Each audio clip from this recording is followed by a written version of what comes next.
How you doing? This is MasterWelch, and this is going to be episode 1 of a podcast that I'm going to put on my channel here occasionally.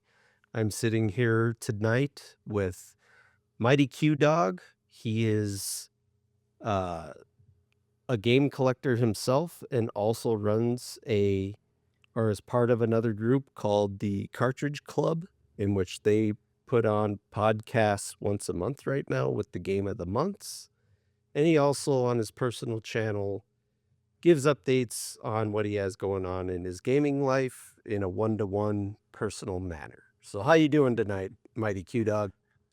Well, thanks for having me. I'm doing really well. This is great. I'm honored to be on episode 1 with you. So, thanks for having me on. Yeah, I'm glad that you accepted. We met it's probably been about 10 years ago now. Yeah. Yeah, I think it has. I mean, we met at PRGE for the first time, right? Yeah, in person, and I Yep. had kinda chatted and actually was in a couple of your guys' podcasts in the early days, or at least 10 years ago. I joined in on some content when I was just getting into content creation myself. Yeah. So, yeah, it's pretty Yeah, cool. yeah. So, I guess we'll get things going tonight. We got probably about, a dozen or so questions here to go over tonight. Mhm. And just to get a little familiarization with where we're at, in which I'm sure you've done this before, but it's always fun to just sit down and talk about this stuff in hindsight. So I guess, what is your gaming history? As in, like, when did you start gaming, and where are you at now with that gaming? So what's your history? Yeah, so, like, my earliest memory of gaming is when my folks brought home an Atari 2600, and we didn't even know. We were little. We didn't know what it was. We were just excited to have a new thing in the house, and, they brought it home and they had, combat, which came with it, and bowling and home run. Those were the 3 games we had, and those were okay, but it wasn't until I saw Space Invaders, which, later I learned was like a killer app for the Atari, and it certainly was for us, and then it really took off that we were playing with that Atari all the time, and, we played that for a while, and then we had a PC. We'd play some PC games on there, but as you know, like maybe in the mid '80s, kind of video games had died out, and we weren't as interested in them either. But then the NES came along, and we kind of got back into it, and we chose. My big thing is I'm the weird kid who had the Sega Master System, so my brothers and I we chose the Sega Master System over that, and we had a lot of fun with that while it lasted, and then the Genesis came out, and we didn't get a Genesis, right away, and, we were playing PC games. This was in the mid to early '90s, and then, we did rediscover console gaming when the PS1 came out, and we got a Genesis at that time, and about that time is when I started really picking up my collection, and I started collecting for a whole bunch of systems and just buying the latest systems and getting the old ones that I wanted, and it was kinda going strong. It's kinda been going strong ever since. There were a couple of lulls, but, and then, the retro gaming community really kicked off, or I got involved in it about 2012, and it's really been going strong ever since then. We've been going to the expos and all that and being involved in the Cartridge Club and meeting all kinds of people like you, Cody, and just great fans and great people that are into gaming, and it's really made the whole thing a lot more interesting. But yeah, I started with the Atari and went into Sega, and that's kinda my home territory is, Sega, really, I consider that. Yeah, that kind of blends into the next question was, your favorite console system of the time was probably Sega, but, yeah, that's where I started out. I started out, 1986 is when we got our Sega Master System. I remember Oh, nice. very much shopping that with mom and dad at Target, and, I wanna say it had to have been October, maybe even first week in November, somewhere in there, because I started thinking about it in my mind because, I started thinking about all this history because my dad recently gave me the Sega Master System we grew up with, and the games and some of the peripherals, but some of that stuff's a little beat up. We had let, a cousin borrow it, I guess, after me and my brother had moved out of the house and mom and dad still had it, and it'd been loaned out to a family friend and that. And anyways, so we started out on Sega Master System, and I started thinking about the history behind it all, because Mhm. it was a big impact because that's what made me a gamer. And we ended up getting into Genesis, had that pretty much through its entire life cycle until, we all went out. Me and my brother went on to go do things for a few years, and then we you know, came back. And by the time that I got back into gaming on a serious aspect, it was a PlayStation 1 era. Yeah. So that's kind of my history with gaming. And I would say my favorite, system of choice or company, I would say, is probably going to be Sega. And for the reason for that is because I always wanted to go back and experience the Sega CD, the 32X, the Saturn. Mhm. And I did, and I have all those systems now, quite extensive collections. I actually almost have a complete Sega CD set now. Ooh, I'll find out tonight if I end up with one of the hardest ones to get for it price wise, and then if that happens, that'll be it. That'll be it. I have a few smaller monetary pickups on that system to pick up, but at that point, I'll have a full Sega CD set. For a Sega Master System set, I've acquired everything except Buster Douglas, and I'm going for a Pure set, all NTSC release with manual, mhm. case, and cartridge. Um, the posters, you can't really expect to find that in all of them. Those are really a little more rare to see in that kind of condition, but Yeah. I have a ton of extras sitting in I got a bag started full of Genesis and Master System posters that when I get the opportunity to grab one, I'll grab one just to add to the set. But Nice. Yeah. Yeah, I never considered I'm starting to think about it, but I never considered the posters as an essential part of the collection, and I'd be curious to know if there's any data on which posters came with which games or if it even matters. Is that something you would try to, like, make authentic, like, which version of that which would poster? that would be interesting to do, but man, that would be hard to track because I Yeah. know a lot of the games came with just that standard, the it showed Wonder Boy and Space Harrier and all the different characters on that blue background, going towards the light, and space, in the Mhm. background. And that would be really hard because I think that poster was in most of the games. But I Yeah. also think that at some point they had not included those in some of the games. So, it might have been a limited deal as to how long they actually did that, because the Yeah, that would cost was probably great to include a poster. So, yeah. but I know Yeah. the Genesis stuff had it all too, usually.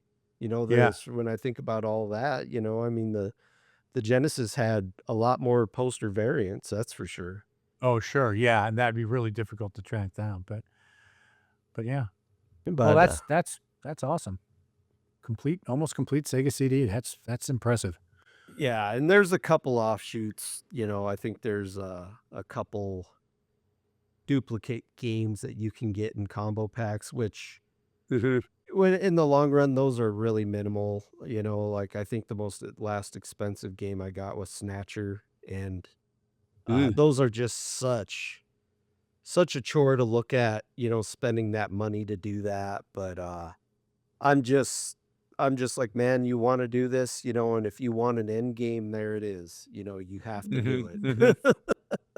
and Oh, that's yeah. what it is. It's an end game, because you get to that end game fulfilling hardware requirements that might make a peer collection seem almost a little easier, at least when it comes to NTSC. When you start getting involved with like all the offshoots that were done in Japan, Mhm. like the Terra drive and all those extras.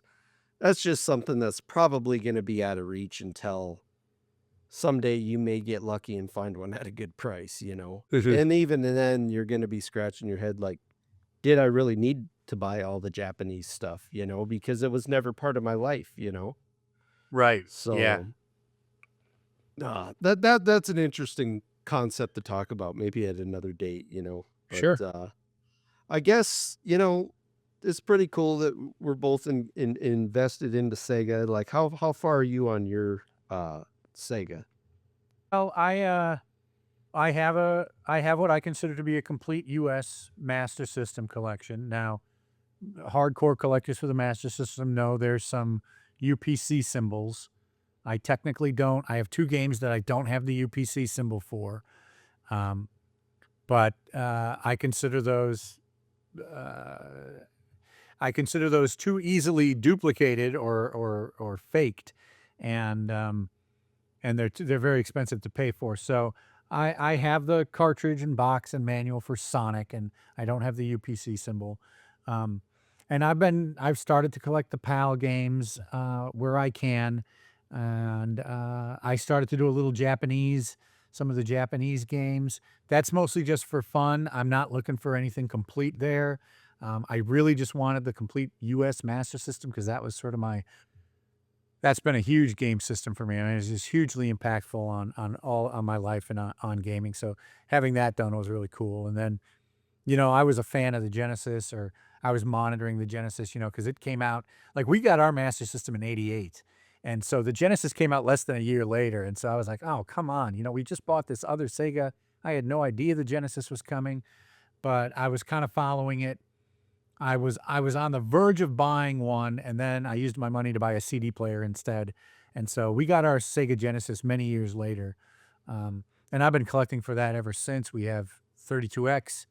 I, uh I was a few games shy of having a full 32X collection, and then I was like, "I'm never gonna get the full collection because I was never gonna get Spider-Man," so I ended up selling off a bunch. I kept about half of them. I enjoy playing the 32X. I think it's a fine system, especially when we got it on discount like we did. So, and then I got a Saturn and Dreamcast and Game Gear, and so I'm not looking for full sets. I mostly was looking for, games I like, games I wanna play, that seemed fun. Saturn's a little harder to collect for.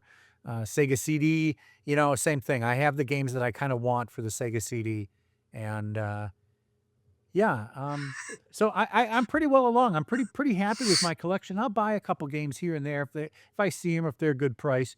Um, but for the most part, it's just kinda looking for fun stuff now and just little bits to fill out the collection. I'm never gonna go for another complete set, of any of the other Sega systems, I don't think. It's too much. Yeah, I agree with you there. I feel, and actually in hindsight, thinking on something else with my collection is I do not have a UPC Sonic, so that, I guess, is also another huge one to look Yeah. forward to. So, yeah, that'll I mean, that's almost as much as Buster Douglas, you know? Yeah. And, like, I've been seeing the price of Buster Douglas drop a little bit. I've been seeing Yeah, it like good. 800 bucks, and and that was at 12 at some time. And I noticed that it's tax season right now. People are getting their returns, and you notice a lot of the resellers boost their prices. But Oh, is that right? Yeah. yeah, I pay attention to Yeah. all that. I personally haven't, received my taxes, and, I'm not going to spend it on games. But I just know that when it comes to pricing, I think that anybody looking to look at some of those big hitters, I feel like in the next year, you may see some fluctuations that might benefit, but from the sounds of it, this is a serious collecting hobby now that's just never going to Yeah. go away, and Yeah. I would have never imagined getting into it how much some of the stuff is worth, and Oh, yeah. it's just amazing to think about, the investment it takes to do this now versus, 20 years ago when this stuff was probably sitting on shelves and getting put on early eBay for nothing. Because I remember Mhm. one time I ordered, a bundle of Master System games back in the early, like, 2002 because I wanted to play Golden Axe Warrior and, Uh-huh. Shining Force CD, and somebody had just a hodgepodge of games, listed. It was I got Shining Force CD, I'd never played Uh-huh. it at that point, and I had gotten just a loose copy of Golden Axe Warrior and, a couple other games, and at that time, I had already been collecting, and, not with the mindset of it being a hobby, just like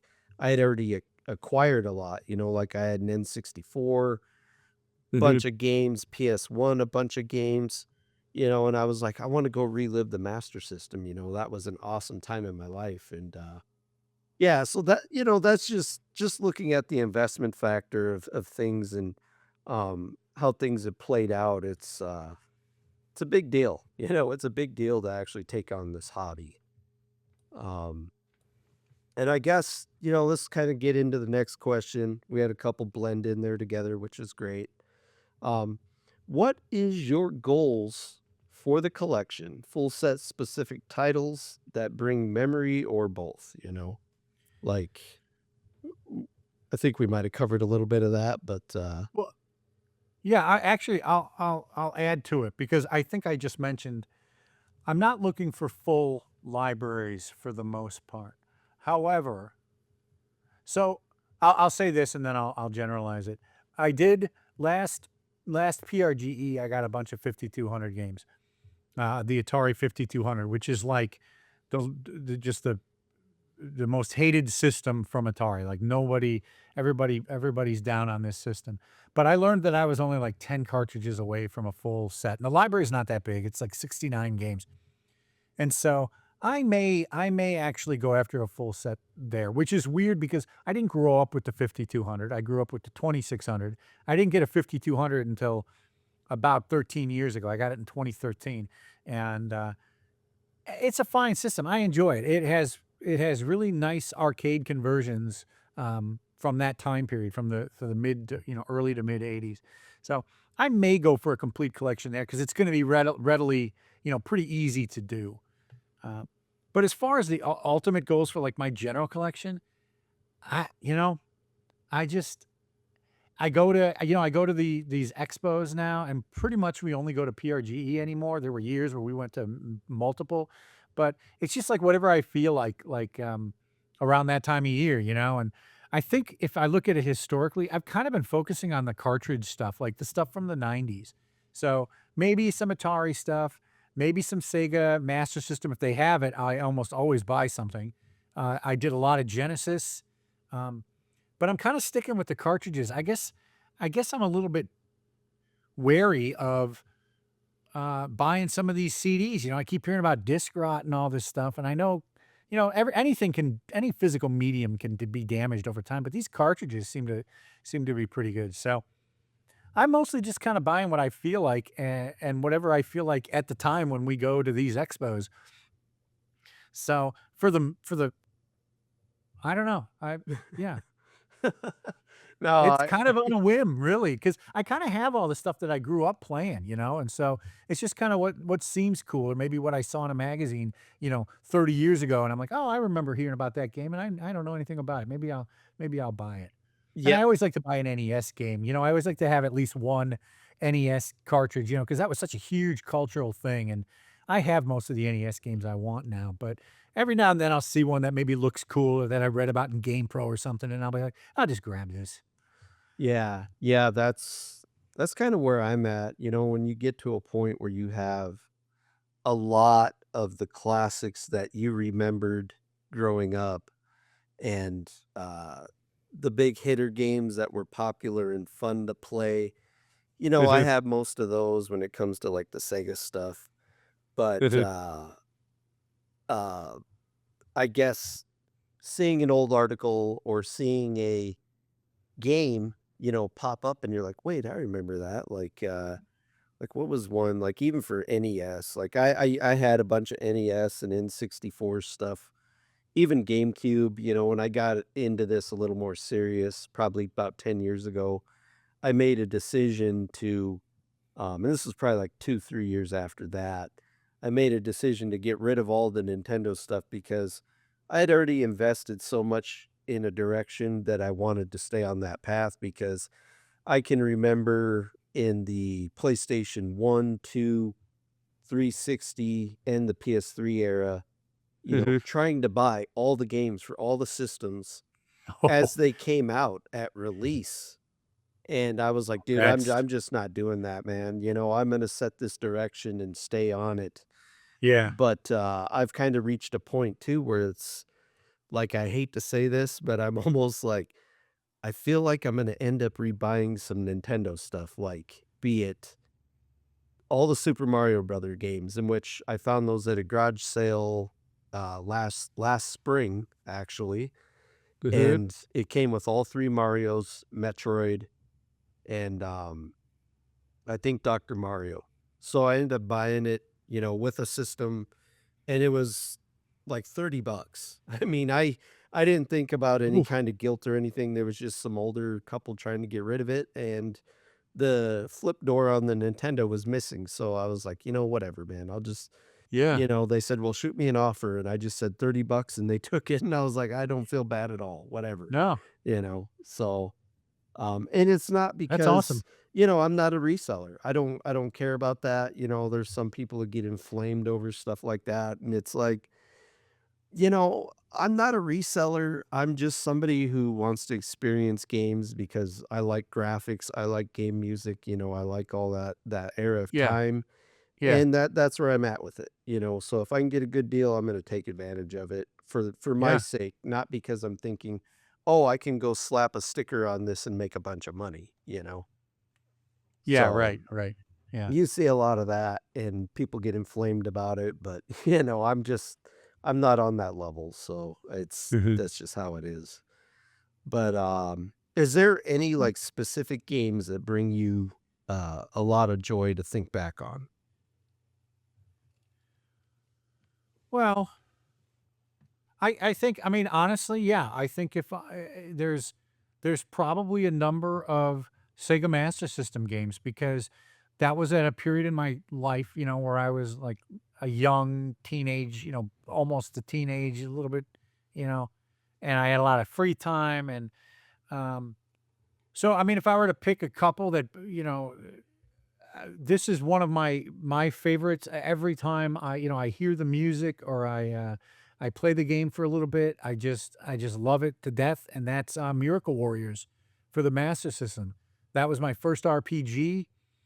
I played it with a buddy of mine, and I remember we bought it like this is probably later in like 1990. We bought it, and I just played it one summer and just played the heck out of it. And so every time I play that game or hear the music, it always makes me happy. And in fact, I was playing it I think last summer or something, and Melissa got into it. My wife, she started playing it. She really enjoyed it too. And it's a pretty rudimentary, RPG. And you play it now, most people would be like, this is nothing. But it always has a special place in my heart. And a lot of those Master System games do, that we grew up playing. Wonder Boy 3 is another one. I was super happy when they re-released that so more people could enjoy it. I think that's a fantastic game. And, anytime I go back to those, Phantasy Star, even I didn't even grow up with Phantasy Star, I didn't play that till years later, but just going back to some of these old games, and just the style and the music and the sound of the music, um, it brings back memories of those old days, and, you know, that I can find comfort in that, and, when I'm feeling like I need that little bit of, nostalgia or that comfort or that old time feeling, I'll pop those games in and I'll play them for a little while. Yeah. So, I'd have to say probably a number of games on the Master System do. Yeah. Yeah, that's about where I'm at too on the Master System just because that's where I started gaming and, uh, pretty much until I moved out, me and my mom played games together. It was a thing that started, I was probably about 4th grade, and, it was funny because mom would want somebody to play a game with her, and the one that we played all the time for starters was Rambo. and she would yeah, dad would go to bed. He worked, production at that time, and he Mhm. had, long hours. He would go to bed early. It would we had bedtime set, 9 o'clock, whatever, eight Oh, sure. o'clock, and a little while later, it'd be quiet, I'd be going to sleep, and I'd hear a whisper, "Cody, Cody," and she would wake me up, and I would get up and play games with her, dude, and, like, it was That's so awesome. awesome to think back on that she wanted the company, and we would have a good time, and we did Rambo, we did, Wonder Boy, we did, Penguin Land, we Oh, did yeah. Time Soldiers for a while, we did Alien Syndrome, uh Mhm. Mhm. and then it went on to, like, the Genesis era. We didn't get our Genesis right when it came out. We got it, it was the Sonic 1 bundle, and it was the Oh, Sonic nice. 1 bundle where you could turn in a card in the UPC or something off of the console, and they Uh-huh. mailed you a free copy of Sonic 2. So I Oh, remember that. Yeah, that was nice. awesome, and that was a great time to be in because Sega was giving stuff away that Yeah. was promotional like that, and I remember that, we had a choice to get I think it was either Master System games or that Sonic 2, and we obviously chose Sonic 2, but Sonic 2, yeah, and I yeah. and I remember that, somehow we got a free Sega Mi Visions magazine shortly after that, Yeah. and I signed up for that, and I kept signing up for free, and I Yeah. kept getting that for free, Sega Visions magazine, so, I mean, it was such a cool time to get that because nobody does that stuff anymore, you Yeah. know? I got Sega Visions myself. Yeah, that's how I was following along with the Genesis is even though we didn't have one, they kept sending me Sega Visions. So, Yeah, yeah. great, great So magazine, yeah. like, in the Genesis era, it went on to Toe Jam and Earl, and, Toe Jam and Earl, was like our Rambo of the Genesis, and Mm. I can remember, um, uh, you know, talking about the history of that with the creator from, the Toe Jam and Earl series, and, he went on to, have me write something up and tell him about my history and give him some ideas, and he actually patched it into level 0 on, Toe Jam and Earl Back in the Groove. Is that So, right? yeah, it says, That's amazing. yeah, it says, I think it was, uh, I think it what did it say? It was a cup of coffee. I think it said Cody and Penny up all night, and it showed a cup of coffee. Oh, Yeah, it's in the Toe Jam and Earl game. They might have changed it by now, but it was in there at one point. I have that's screenshots of it, fantastic. but Yeah. yeah, I mean that game was a big impact of time for us, and then we also played. Thinking on the Master System was Shanghai. We played that game a lot too, which is a great multiplayer game if you want something competitive that has strategy to it, and, but yeah, so Yeah. Yeah, I enjoyed Shanghai. I never played it, competitive or two-player or anything like that, but so good one. Yeah, good one. but, I guess kinda moving on from there, and it's interesting that you're into that 5200 stuff because I Yeah. actually ordered a Polymega module for an Atari, and I do have some Atari games, but they're just sitting because 'cause I'm waiting for this module to show up. But it supports 2600 and 7800, Yeah. but it does not support 5200s, so and those are the wider carts, right? Yeah, they're wider. Yeah, it's weird, right? Because well, the 5200 wasn't originally backward compatible, and then Atari got a lot of flack for that, so they made a backward compatibility thing, and then for the 7800, they just made it directly backward compatible. So, that's why you often see the 7800 and the 2600 paired together like that, but I gotta tell you, man, I think it'd be great if somebody like Polymega or something, because the did something for the 5200, because that is like those games are hard to get, like, you can only really play them on the 5200. There's a few on that Atari 50th, anniversary collection, but there's some good stuff there, and it would be really nice if they would make, like, a modern way to play these things, um, via Polymega or, like a mini console or something, but yeah, that's cool, yeah, you get into the 7800, there's some good stuff there too. That's Yeah, another system I have some stuff for. I've gotten into, pre-thought collecting a little bit. Like I've been buying some of the homebrews Oh, from yeah? Atari age. Like the most Yeah. recent one I got was like Bernie and the Tower of Doom.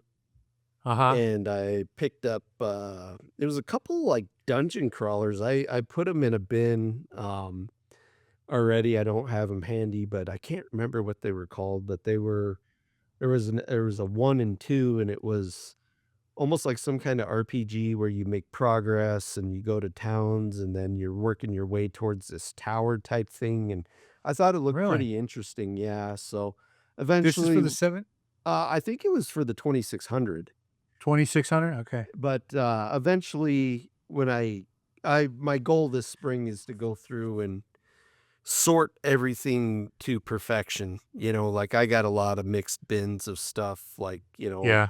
what I collected in the last 6 months, I'll put that in a bin or, stuff like that, just really mixed up, and I'm gonna go through, separate everything because I don't have a game room right now. It's just a Mhm. deal where I moved in with my girlfriend, and I just don't have the same room I had, and, eventually, we'll get back to that point and, Mhm. I'll get real established, but I wanna get through everything again, inventory it, and then, bin it all up into, like, so if I wanna find something, I can find it, Mhm. Um, but yeah, that's gonna be a progress, but when I find that though, I'll shoot you a DM of what those games were. Cool, yeah.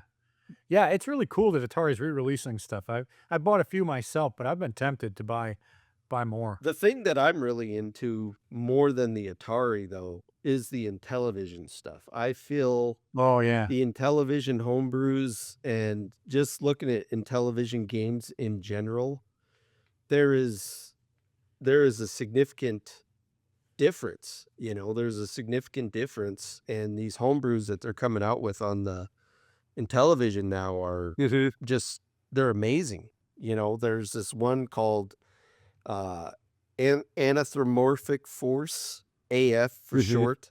They're coming out with a sequel to it, and it's done by Kai Magazine Software.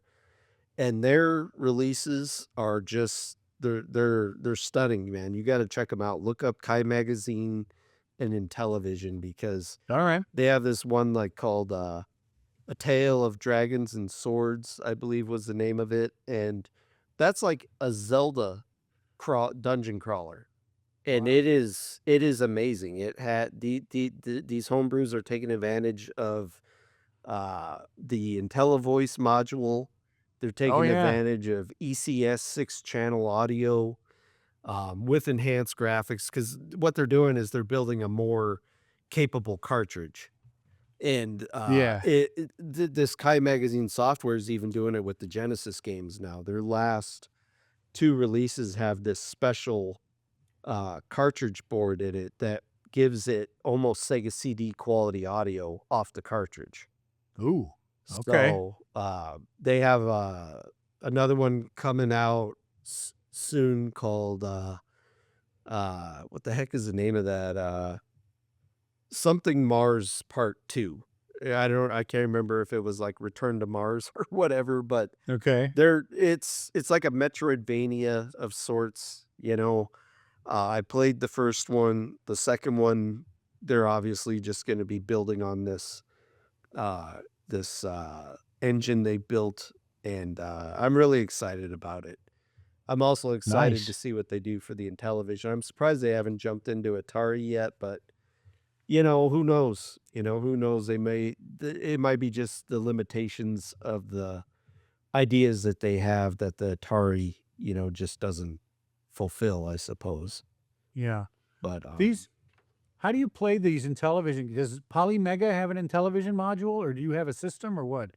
I have a Intellivision that I modded, yes, You do? for Okay. composite or component Ooh, video, yeah. and a Coleco with component video, in which there was some Coleco homebrew that looked really impressive, but I never wrote the name of it down, and I've never been able to find any Coleco homebrew on it. It was like some kind of Mm, dungeon explorer type game. I don't know if it ever came to light or not, but I'm surprised that okay. Coleco hasn't been tapped into, honestly. I mean, Yeah. I feel like that system has some interesting looking games on it, like Smurfs and the port of Donkey Kong on it, and I'm sure that Yeah. there's others that I've just never played. I mean, that's before obviously the Sega Master System. And the only reason Yeah. I really ever even thought of those is because I remember going to friends' houses and they would have, you know, Ataris and Colecos, and we didn't have those and we thought those were cool, you know. Mhm. But Mhm. once you get a master system, it's like, oh man, that's night and day, huge difference, you know. Oh, yeah. The Master System, blew everything out of the water at the time, if you ask me. Yeah. In terms of its graphics and, you know, Yeah, I mean, basically in terms of its graphics and its power. it's really hard to, beat Contra for the NES or Yeah, I the know. Yeah. Castlevania games, but when you look at a lot of some of their other games, it's just it's there and it's semi-interesting, but it's just not overwhelmingly awesome. I mean, Mhm. the Master System had 3D in the US, which I played, Space Harrier 3D. I actually beat it once. Oh, nice.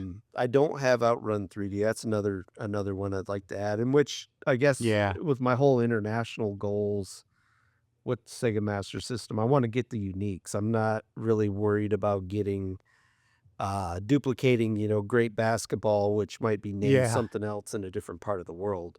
Right, Um, right. No, get the unique ones, yeah. but the Brazil market, man, geez, those ones are expensive. Those ones are Oh, so yeah. expensive. I mean, if I ever get to the point I'm looking at Brazil uniques, it's like, man. Yeah.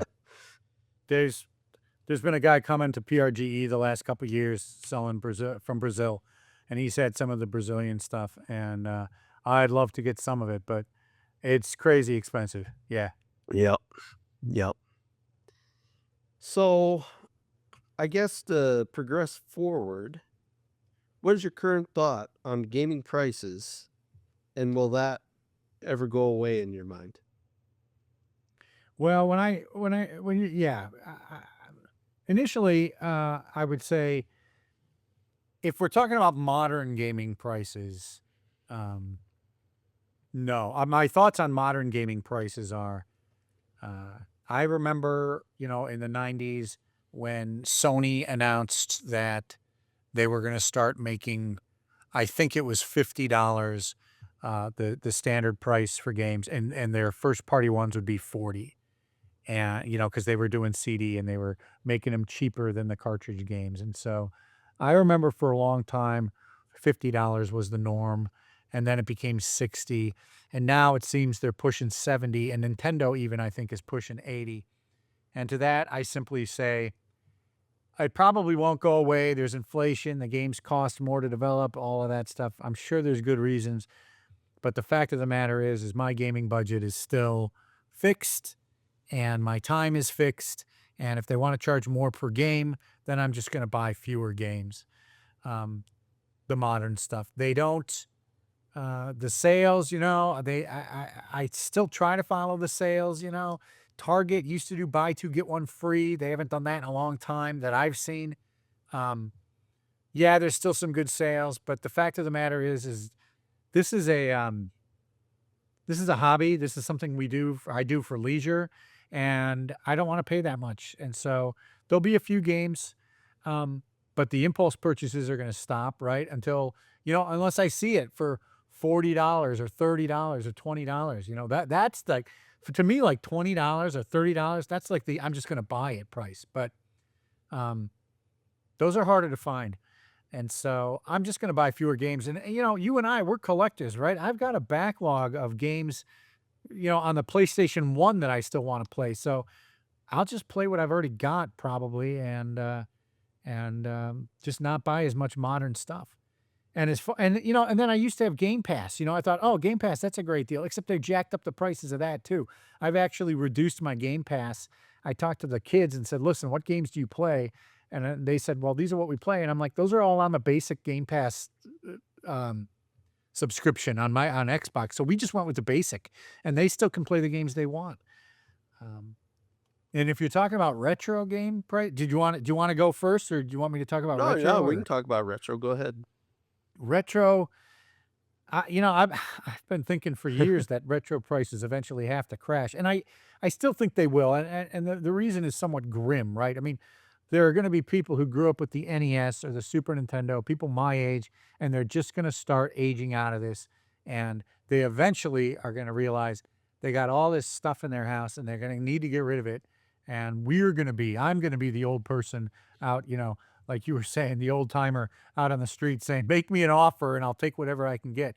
And so some of these systems, like my kids, they could not care less about the cartridge games of the 90s. So eventually there'll be no market for the games. And so the prices will come crashing down. But retro game prices are insane too. And so, when we go to these expos and stuff, I try to focus a little bit, and I've got the expectation now that if I want this stuff, it's just gonna be expensive, and so you end up buying less of it, and that's just the way it's gonna be. My budget hasn't increased, and, I don't know. I keep thinking the prices are gonna go down, but they're not going down fast enough for me, so, Yeah. modern gaming, that's a lost cause, probably, and retro gaming, well, we'll see how much longer I go. Like I said before, I'm pretty happy with my collection, so I go to these expos, it's fun to buy stuff there, but, that's all I do now, that's the only time I buy stuff, and,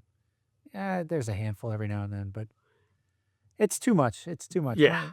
That's my summary, it's too high, and it gets tired, it's not as fun anymore because you can't just go and buy a box of NES games or Atari games, So you have to be more choosy. Yeah, and I agree with, like, the gaming prices going forward in the future with current games. Like, I feel that, definitely they're getting pretty pricey, and, I've gone on, buying sprees when they're cheap, and they've been out a year or, like, even 2 years. I'll go in hindsight, buy them when they're way cheaper than they were at release. Yeah. And, like, I just picked up, Double Dragon Gaiden, and, Yeah. dude, that game is awesome. That is a Yeah?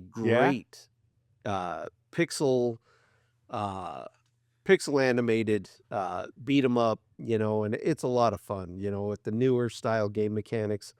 And I found it for a good price, and I picked it up, and I'm glad about that. But, some of these other ones, like, right at the release, I'm definitely becoming more choosy. Like, I'll definitely be picking up Resident Evil when it comes out on release just because I've always been a Resident Evil fan. I Mhm. like the lore with the game, and it does seem like it could be something possibly futuristic, with the way things are that, technology advancing in the bioengineering area and things like that. I mean, who knows? But the other major release that I'm excited about that I pre-ordered, and this one's a pricey one, is that and I'm really hoping it doesn't come back to burn me because I'll be upset. But that Crimson Mhm. Desert looks absolutely amazing, and the version I ordered comes with a dragon diorama, And I'm not huge into Oh, statue nice. figurines, but for some of these great games like that could be just a true classic, I feel like that would be one to look at as, one to take that investment. Yeah. Um, and then the other one down the pipeline is, that's also got a release date now, is, uh, oh man, my brain is having a fog now. It's a remake of, oh man, let me look it up here real quick. Sure.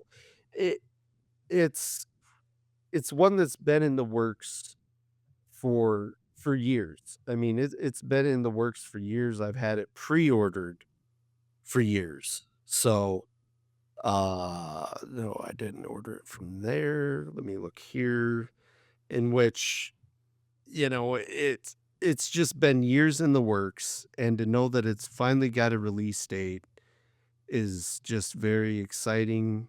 And I played the most recent version of one of the ports of the series. It was on the PS4. It was Arcana. Okay. And I think Arcana is either the prequel to Gothic. Yeah, Gothic, the Gothic remake. And Okay. it looks incredible. Like, Sony's been finally just opening up about that game, and for a game that was on the PC, which I actually never even played on the PC, I played a demo. That's all I played. And I think about it now and it's like, dude, why did you not ever go back and just play these back on the PC? Well, that's because I was trying to not get into PC gaming like I kind of am now, but uh I've recently downloaded Steam, which that's, a whole nother deal, and GOG Mhm. games, but this is just be awesome. Definitely look it up. That looks like an amazing experience. And it doesn't look like it's gonna drag out like a Bethesda, you know, game. So Yeah. like Oblivion or uh any of those games. It's on that tier, but it has little more simplistic mechanics. Mhm. Okay.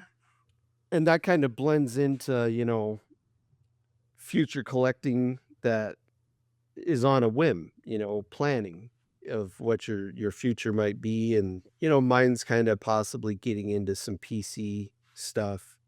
Uh, Yeah. I've been looking a lot at the Pixel series games that you can find on Steam. Let me Mhm. see if I can. I don't want to close this out and dump the cast, but let me see if I can tell you. All right, Hunt Down. Hunt Down's one I downloaded. There's a second one coming out called Hunt Down. Crackdown, basically Crackdown, Hunt Down. It's a sequel. That looks Oh, really really? cool. Okay. Beholgar, which looks like a Metroidvania mixed with Roston. I watched this Oh, nice. guy named Social Gamer. He was streaming Beholgar and Beholgar 2. And then uh, Acrolite, which looks very much like a Metroidvania. That looks really awesome. And then if you're into the PS2 era games, Mhm. um, this one coming out, it's called Queen's Domain. It reminds me so much of like King's Field mixed with what was that? It was like a launch title for the PS2. Evergrace. It reminds me Yeah. of those games combined into one, and I'm kind of keeping an eye out for that. I did play the demo for it. It's pretty difficult as a demo, but hopefully the final product is maybe just something I'm not understanding now is more explained. But yeah, I don't know how you are on Steam or what your plans are, if there's any. No, I don't. I have a Steam library. I found that um, I don't play a lot on my PC, mostly because I like to sit in my little chair and play on my TV, and I haven't done anything to be able to hook up my computer or anything. Or I've been thinking about maybe getting one of those Steam things to do it, but Yeah. most of the games Yeah. I have on Steam are like from the '90s anyway. Yeah. Dude, that is definitely gonna be a day one purchase, I think. If Yeah. we get an actual release date and price, and heck with the price, dude, because like I feel like if it's a $500 console, $600 console, it doesn't Yeah. matter. I mean, they're raising the prices of current gen consoles. So that Steam console will just be money because Steam has so much support, so much variety plus demos, Yeah. and the way that they have the social uh aspect built into it, streaming, friends. Like I just had a friend who's a hardcore Steam gamer get on and, it popped up on my screen. I'm almost kind of looking at that as like possibly when I get out of like physical media, in which that day will come and I know it will come eventually.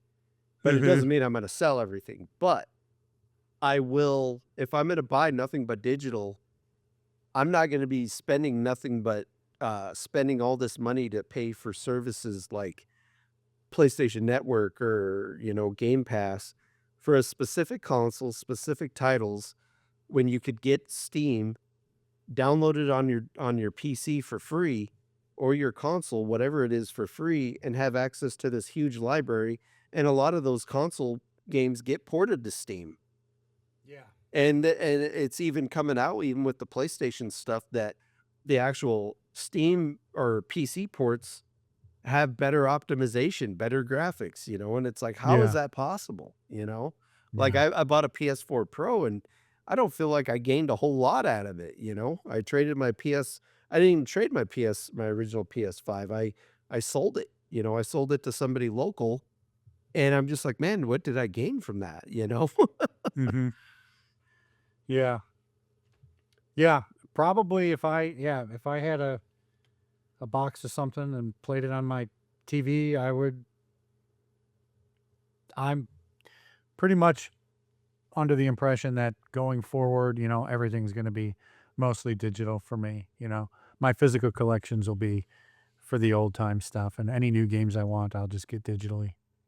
And I've even kind of planned for, the day that I may ever want to go fully digital, like I bought um like the Polymega, I mean that Yeah. thing it's a way underrated console. I just because it's emulation, which is absolutely ridiculous because if you look at the aspect of everybody emulating through RetroArch and whatever else, Yeah. it's like, dude, you got to be kidding me, man. Like people are running this console down because it's not actual uh what is it? FPGA. Yeah, it's not an actual FPGA board, and it's like you tell Yeah. me. I would love to set the Polymega right beside their big competition console. Who the heck are those guys?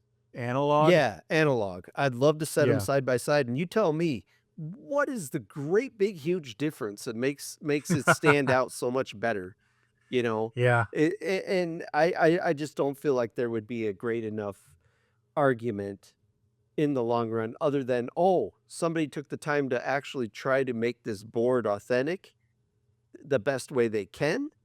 versus emulation built right onto a board that runs the stuff just as good with the same options. I mean, the Polymega is, in my opinion, an excellent console. I use it so much now and I've had it for a couple years and I've bought every module, every one of their collection releases, and I love it. I'm sold on it. And if they ever get their marketing squared away to the point that they could get it into more people's brains, I feel like the console would be it's obviously too much for them to handle right now as it is, just Yeah. because they can't fulfill orders quick enough and, be it whatever production facility they're using that is obviously high tech enough to create the technology for it, Yeah. just not in mass scale. You figure if you start buying into a larger manufacturing system, it's going to cost way more. So, Mhm. that it's just, I'm going on a little rant there, but That's cool. I've kind of preparing for that future. I've been buying these mini consoles that you can mod. I bought a flash cart for my Sega Master System.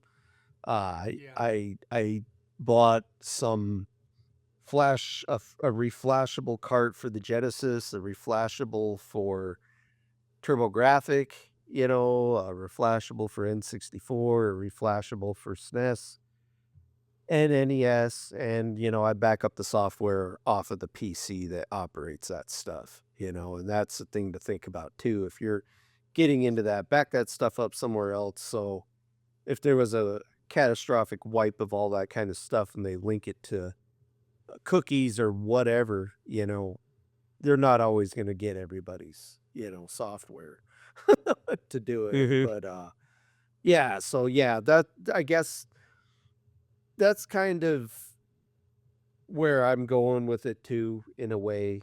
But now I'm kind of getting a little block there off the questions. But how do you feel about that though, Eric? You like, is that kind of like something you're thinking you may want What, to do? No, just Polymega?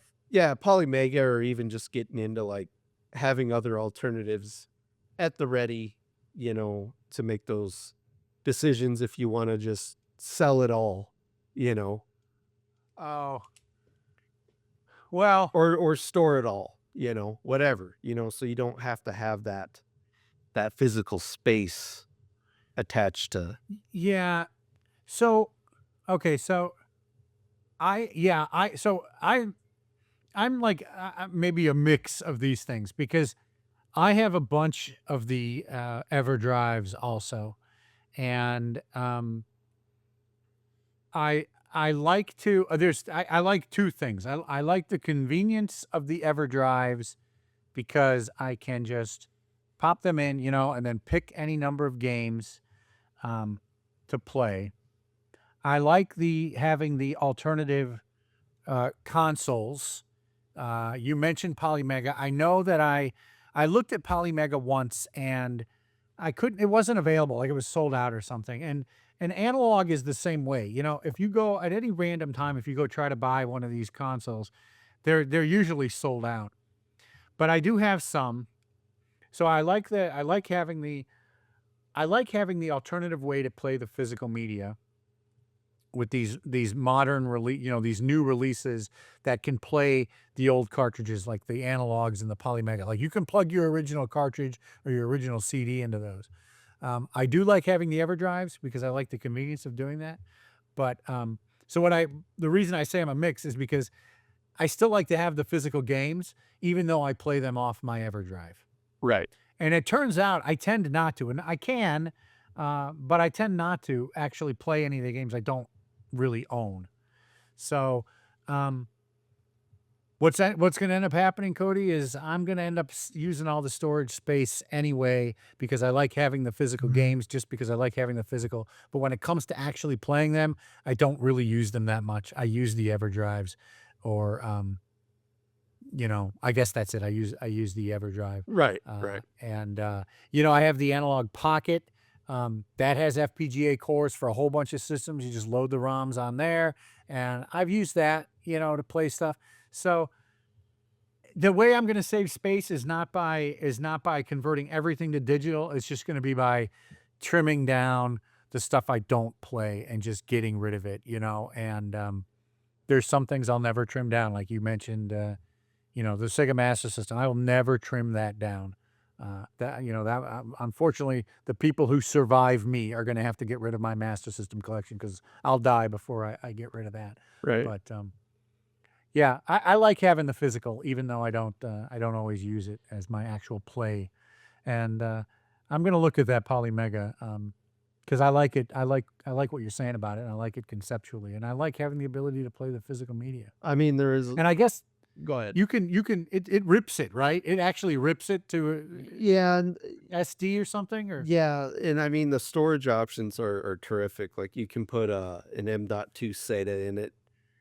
oh, you can. Yep. Yeah. And like I have a 2 terabyte, and I've got so much installed on it. Like Yeah. let's just say an entire PC Engine and TurboGrafx disk library. Nice. Yeah. Which, I don't own all those, but there was a time there where that stuff was available online. Not anymore for some Oh, sure. reason. Somebody might have a dump somewhere. Yeah. But that's just one that I will never collect a whole library for. Never. No. I Yeah. do own the consoles and the systems and some of the games, but Yeah. and to be honest with you, if I was looking at maybe thinning my collection, I mean, I like the consoles and I like the history behind it, and I the more I've explored it in the last year and a half that I've actually owned any of that kind of stuff, Yeah. it's really fun to play, but I feel like I don't know if the nostalgia is strong enough for me to think that I would hold on to that for the rest of my life, you know? That's right. Yeah. Um, Yeah. And I'm getting there. Yeah. and, like, I've even gotten into some weird offshoots. I mean, I think we're probably coming to the end of our itinerary here, but, I think in closing, what are we playing and what are we collecting for and whatnot, you know? Um, I have gotten into some really crazy offshoots, which I feel like what I'm doing is I'm clawing at some other experience that might make me think that I'm gonna get more out of what I already experienced the greatest of in retro Mhm. at this point. So I've been clawing at Commodore 64. I have one now. I actually have a guy here in town. He wants to sell me a huge bundle of Commodore boxed with Yeah. games, and I went over to his house and checked it out. Watched him load the floppies because the Commodore system I have, the drive has an issue. It powers on, but it does this clicking and won't load, and it's an Ugh, original yeah. box model that I cleaned up, and, it operates, it plays the cartridges, but just looking at the experiences, I just like, man, it's cool to see it working as a historical piece, but the games are just not as fun, you know? Yeah. They're just not as fun. I mean, seeing some of the stuff that this guy had demoing, it was cool to see Double Dragon playing with audio, you know? Mhm. That was cool, I feel like that, uh, was worth maybe if I decide to pick it up from him, uh, some of the floppy games he has, that would be cool to do for that, but I mean, in the reality of it is I would probably end up getting rid of it one day, you know? So, Yeah. like, do I wanna take that time? And he's asking a pretty penny for it, in my opinion, for what it is, Yeah. but somebody else would probably buy it at that price easily, but Mhm. I just don't know if I wanna put the money down just to resell and not ever get the money back out of it, just for maybe Yeah. a few times of experience it, but from there, I went on to well, even before that, I got into the FM Towns Marty.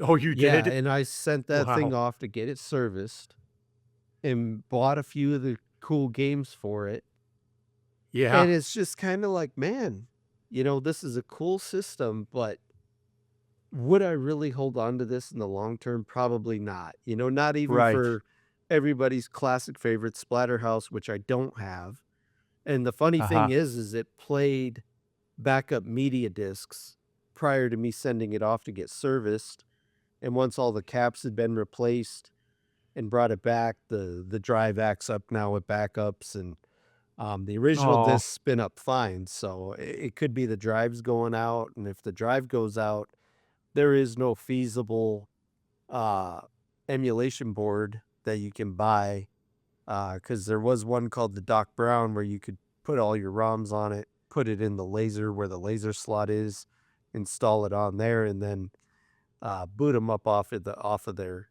and the Doc Brown's no longer being produced. Somebody's supposedly working on one, and it's just like this stuff takes so long that it's just like I just don't know.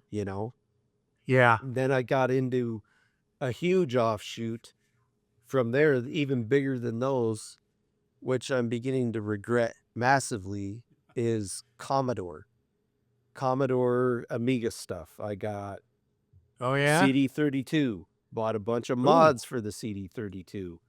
And it doesn't seem to work right. I can't get the video to work right for PAL on US, even looking at different options all across the board. Like I bought this expensive monitor called a Checkmate monitor, in which is really cool because it will read old format signals and display them in their original resolutions. Hmm. And it supposedly is supported 15 kilohertz, which you need to display PAL on it because it's supposed to display PAL and NTSC. It doesn't Yeah. work.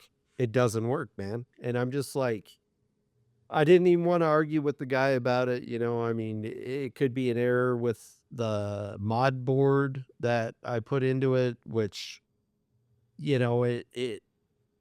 it just doesn't make sense why it wouldn't work, because the board reads, because that board also gives you extra RAM, extra Yeah. RAM to it.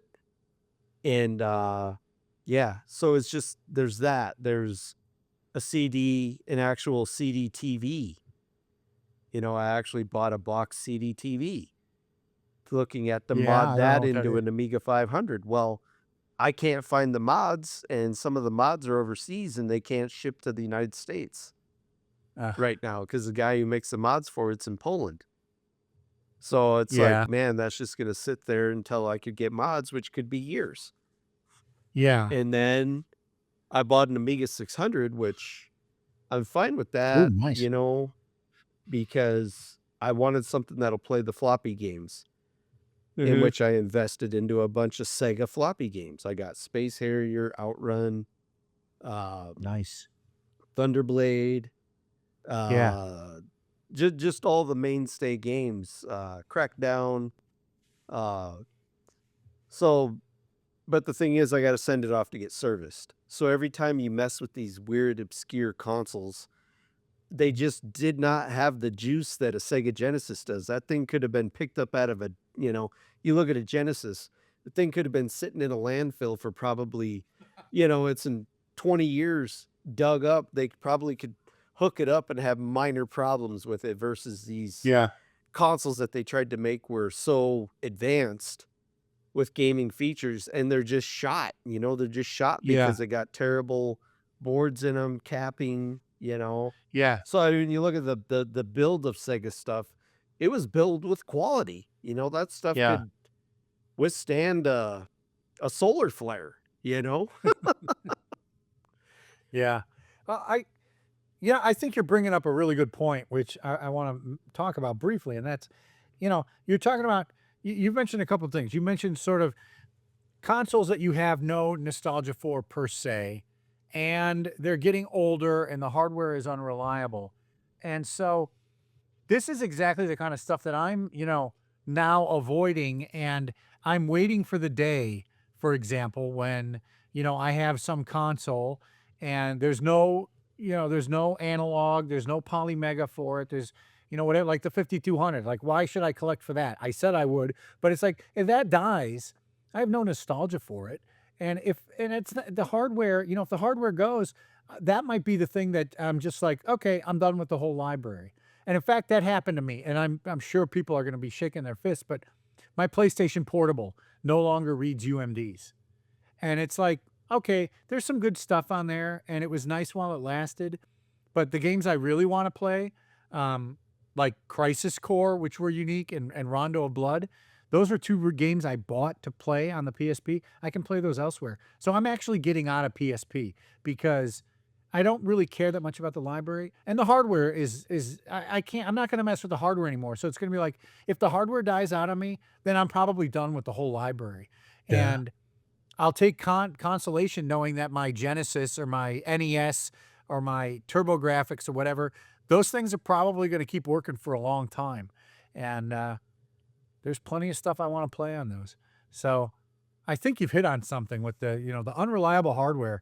It's that kills it for me too. It's just I'm not going to deal with that frustration. So Yeah, and that's the thing is I've been dealing with it, I've been yeah, investing into it. And it's just like, dude, I'm getting tired of the yeah, money dump. I that's I I right. I Yeah, I I feel like I think one of the coolest investments I did recently, which could be considered shoddy hardware, is the 3DO. The 3DO mods oh with yeah, the pixel effects mod board put into it and a full yeah, recap. Dude, yeah, that system is like, it's set for me to enjoy on a screen with HDMI for years to yeah, come, you know? yeah, And the 3DO library, I mean, those games have more technology and more fun out of what they produced for it than what I've experienced on the Amiga stuff. And Okay. like I don't even know how I got tied into that Amiga stuff. Like I actually have an A500 Mini, and I Oh, recently you do? Yeah. downloaded Amiga Game Selector 3, and it has all the games, and it runs on HDMI and works. And once I did that, I was like, what the hell did I just waste, you know, Yeah. $5,000 on all this stuff, you know? I mean, in between games, hardware, all that, I mean, it's probably about that deep. And it's just kind of like, dude, this is ridiculous. I'm just gonna step away from that one, you know? And Yeah. I I've almost thought about just throwing it in a bin, all of it in the same bin, and just putting 5,000 with a list, all the games, take it. Yeah. Take it. I'll even ship the bin to you, man. You know, Wow. I'll seal it up real good and all that, you know. Yeah, it's just Yeah. crazy. Like I don't ever want to. I feel at this point, since I've had a chance to experience pretty much all the consoles, is what I was trying to do. Is it just when you look at it from a historic a lesson, it just wasn't worth it, dude. You know, I mean, Yeah. unless you actually experience that as a kid and have that nostalgia for it and understand it, because there's so Yeah. much computer lingo to these Amigas. I mean, why even bother? You know, no, I wouldn't Yep. recommend even getting into it. Buy yourself Yeah. a mini Amiga, Amiga Game Selector 3, and there you go. Yeah. Yeah. I like those mini consoles. I wish they were doing more of them, but yeah. They're gonna be doing an Amiga 1200 Mini as well. So, Oh, I mean, really? if you Okay. wanna get into the Amiga, and I'd even help you get the Amiga Game Selector set up, um, Yeah. it would be it'd be worth it then, you know, then you might get a little taste of something else, but once you actually play some of those games, like the ports, I mean, like, the Yeah. ports are just like the Sega ones, they Yeah. the graphics look good, but the sound is still decent on some of them, but they run way faster, or Mhm. some of the games have no sound in them at all, which is like, "What is this?" You know, like Chuck Rock for Yeah. CD32. Yeah. I mean, imagine playing Chuck Rock with no sound. Yeah. That's weird. Yeah. It's, it's kind of like you said before. I don't really have any history or familiarity with them. And at this point, uh, yeah, I probably, if the games don't play that well, it's like, why bother? I got enough to play. Right, right. It was curious. I did this, I did what you did for a time. I did all that stuff and I tried to get exposed to all this other stuff. But now that the hardware is getting older and there's so much to play. It's like, well, Yeah. some of these things, the decision's being made for me, right? Just the hardware is not worth it, and I'm just not gonna bother with it. Well, you know, there's those sayings like, "Do what you know, stay with," you know, stay with, Yeah, what you know, and yeah, that's what your best bet is, to stay, you know, excited about a hobby, you know? yeah, So, yeah, exactly. I don't wanna get frustrated by having bad experiences with stuff that doesn't work all the time, right? My gaming time is limited, and I don't wanna be spending I'm getting older to the point where I don't wanna be spending my time, fixing and diagnosing things, I just wanna sit down and play. So, yeah. Well, that's me, that's me. yeah, so I guess, you know, for now we can wrap this up. We could do this again sometime. It's getting a little past time here. Sure. So, uh, you have anything to add? Like, anything new that you're interested in? Not Um at this time, just No, maintaining? not really. I mean, no, I'm I'm not doing anything. Our channel is stagnant, and we do our little thing, and we're playing games for the Cartridge Club, and I got some games for Christmas I'd like to give a try to. I'm trying to get to Metroid Prime 4, um, but no, not really. And we're not going to any expos anytime soon, so it's pretty quiet right now. Yeah, yeah, that's about where I'm at. I still need to unwrap Metroid Prime 4. Yeah. and the amiibos and Oh, yeah. but yeah, I mean that's about where I'm at with Metroid Prime 4. I am going to be going to a convention in Idaho in June. Uh Nice. Hopefully, I should say, I mean looking at the conditions of the environment, my line of work for one more year or at least one more Yeah. season might be pretty pressing this year, but we'll see. Yeah. You know, I that's the thing I'm gonna be doing too is making that change so I can do more of this, you know, and Yeah. stay home and not be on travel and, you know, putting myself at great risk for, you know, who knows, you know, environmental safety. Yeah. You know, I'm looking at different paths. So I'd like to be doing Good. more of this in the future. And that's kind of where I'm at with what I'm looking at for the future in this channel. So, Great. but anyways, Mighty Yeah. Q Dog, how can we get how can people find you?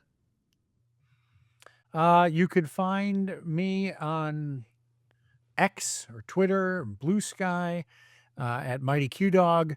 I'm also in the Cartridge Club, Discords, and then we have a YouTube channel called MightyQDawg, which I did with my wife. We just kind of do it. The channel has mostly devolved into just a vlog, a bi-weekly, every other week vlog that we do. But we still occasionally do videos about our pickups and our expos, and I think that we'll continue to do that. But yeah, mostly that's it. Yeah. Well, that's cool. Yeah, it's same here. Just find me at MasterCWelch on YouTube, MasterCWelch on X. So this is wrapping up episode 1 with Mighty Q Dog, and we will see you later. Thanks. Thank you, everyone. Have a good one.